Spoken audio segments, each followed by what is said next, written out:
Hi everyone, it's John. Welcome back to my channel.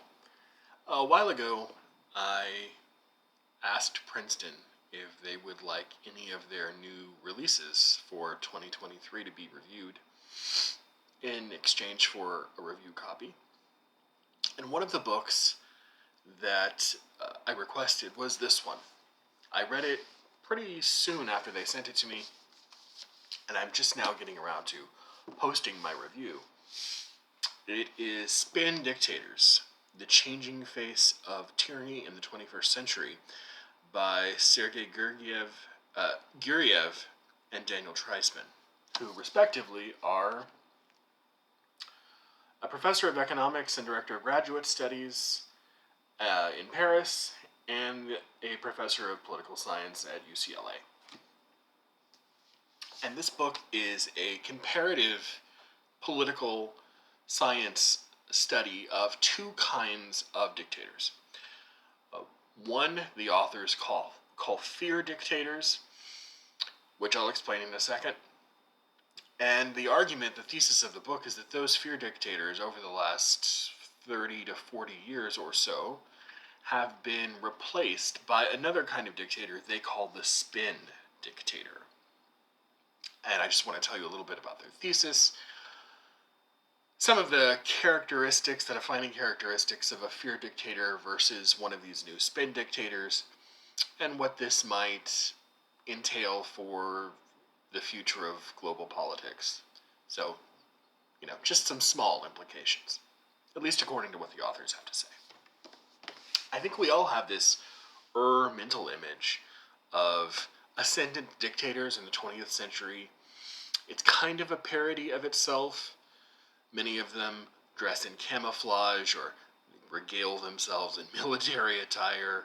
Many were or are international isolationists. Some still exist, who engage in really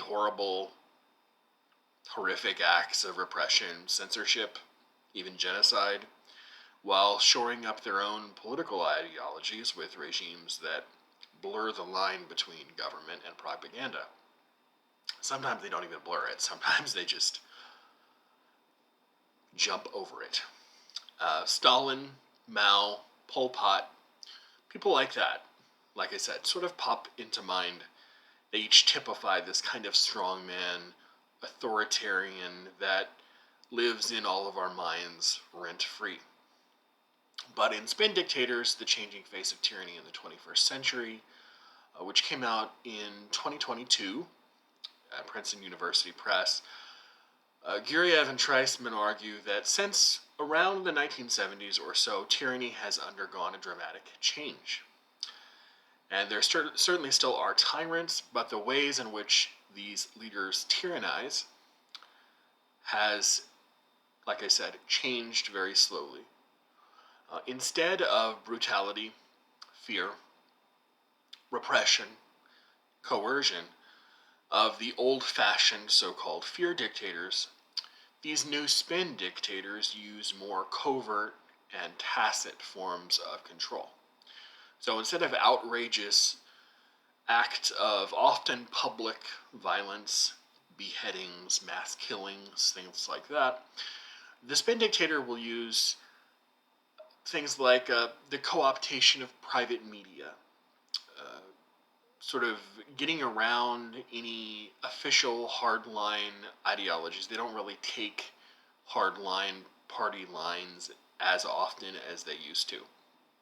Think about Stalin, hardline communist, right? And had no problem saying so. Many dictators today don't really align themselves with a party or an ideology as much.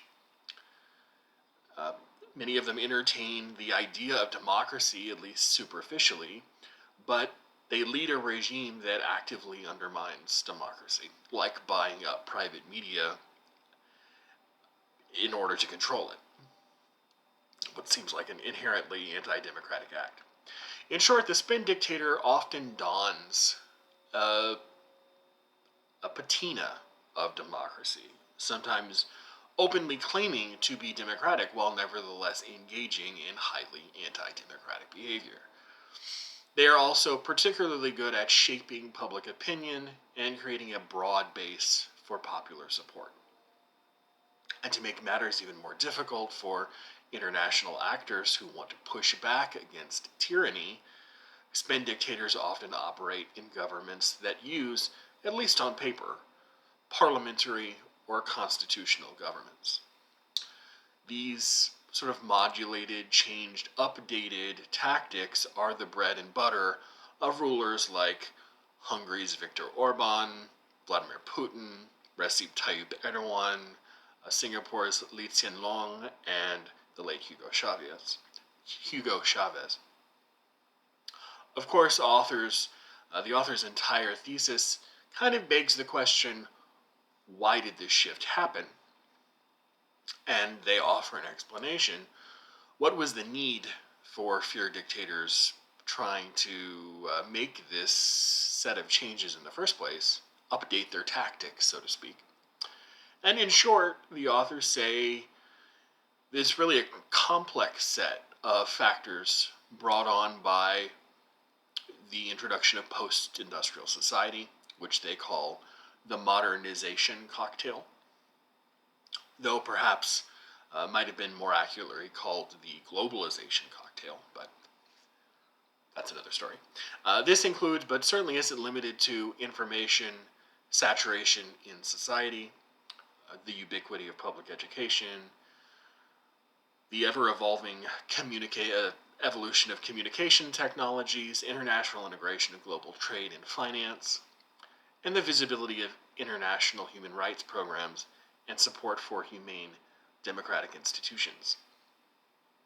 Guriev and Treisman sum up their book with a chapter called The Future of Spin, in which they try to anticipate some of the upcoming trends in authoritarian rule. So if you have a background in political science, even if you don't, I don't really have a formal academic background by any stretch of the imagination, especially if comparative politics with an emphasis on quantitative analyses really strike your fancy, dictatorship, this is a great book. And I say quantitative analyses because, let me see if I can, you get not only sort of a qualitative taste of what's going on as far as the types of dictators, but they're also really, really great with data.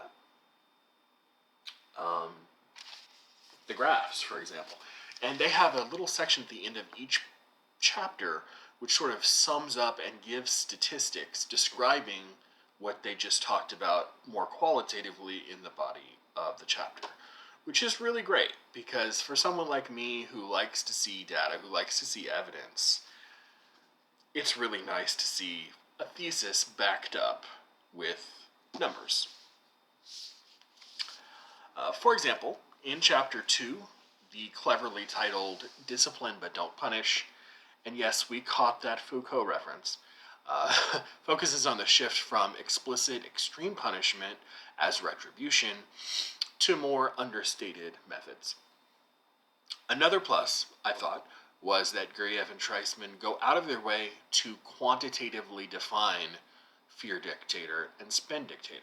They're not just working from overly broad impressions of what they think these things are. And like I said, the end of each chapter pulls together the pertinent quantitative data and statistics on how the authors have reached their conclusion to back up what the body of the chapter has said. For a more general reader, I think this might be a little tedious, even though, to be honest with you, it is short, well argued and tightly argued. It comes in at 219 pages. And they make quite a case in a short span of time, I have to say. But these parts that might, they present a lot of evidence for each aspect of the modernization cocktail they're talking about. Each aspect gets its own chapter. But the parts that might get tedious for some people, like I said, usually tend to be towards the end of the chapter, with much of the lion's share being just standard social science fare. Not exactly material for the next Alex Cross novel, but well written, tightly argued, and presented in a way that just effectively communicates the necessary information and what they're trying to get across. I really liked this, and I think it's an argument that we probably intuitively realize when we look at, say, how dictators used to be 60, 80, 100 years ago versus what they tend to look like now. Of course, we still have our, northern North Korean dictators, right? Or one, but that's very much an old-fashioned kind of dictator. Like I said, they're still around. But if you look at dictatorship on average, it has changed. And I think most people would be able to sense that.